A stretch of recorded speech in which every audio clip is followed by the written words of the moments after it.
কেউ যদি ৭১কে যদি ২৪ সাথে মিলাতে চায় সেটা ভুল হবে। আমরা ৭১-এর মাধ্যমে দেশ পেয়েছি আর ২৪-এর মাধ্যমে ফ্যাসিস্টের অপসারণ করেছি।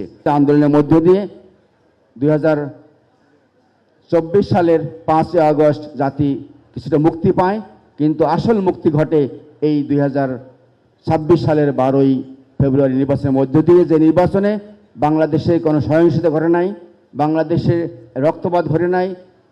একটা জাতি এমন নির্বাচন পেয়েছে যেখানে সামান্যতম কোনো এত জনসংখ্যার দেশে একটা চমৎকার নির্বাচন আমরা পেয়েছি।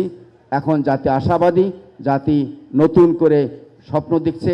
বাংলাদেশে রাজনৈতিক মুক্তি হয়েছে, অর্থনৈতিক মুক্তি, গণতন্ত্রের মুক্তি, এবং আমরা পেয়েছি এখানে কথা বলার স্বাধীনতা। জাতি তাকিয়ে আছে অবশ্যই এই আগামী দিনে নতুন বাংলাদেশ গড়বে, এবং সেটা জনাব তারেক রহমান নেতৃত্বে, আমাদের প্রধানমন্ত্রী বিএনপির চেয়ারপারসনের নেতৃত্বে। কেউ কেউ বলতে চায় ৭১ সালের সাথে ২৪কে মেলাতে চেষ্টা করে। আমরা জানি ৭১ সাল ৭১ সালের জায়গায় পড়ে আছে, সেটি বাংলাদেশ বিনির্মাণের জায়গা, বাংলাদেশ সৃষ্টির জায়গা। আর ২৪ হলো এই নতুন করে স্বৈরাচার বা ফ্যাসিস্টের মুক্তি। কেউ যদি ৭১কে যদি ২৪ সাথে মিলাতে চায় সেটা ভুল হবে। আমরা ৭১-এর মাধ্যমে দেশ পেয়েছি আর ২৪-এর মাধ্যমে ফ্যাসিস্টের অপসারণ করেছি। আমরা এই ফ্যাসিবাদ আগামী দিনে এই দেশে আসবে না, এবং আগামী দিনে গণতন্ত্রের মুক্তি হবে, গণতন্ত্র পাবে, দেশ এগিয়ে যাবে, বৈষম্যহীন সমাজ বাংলাদেশ গঠিত হবে।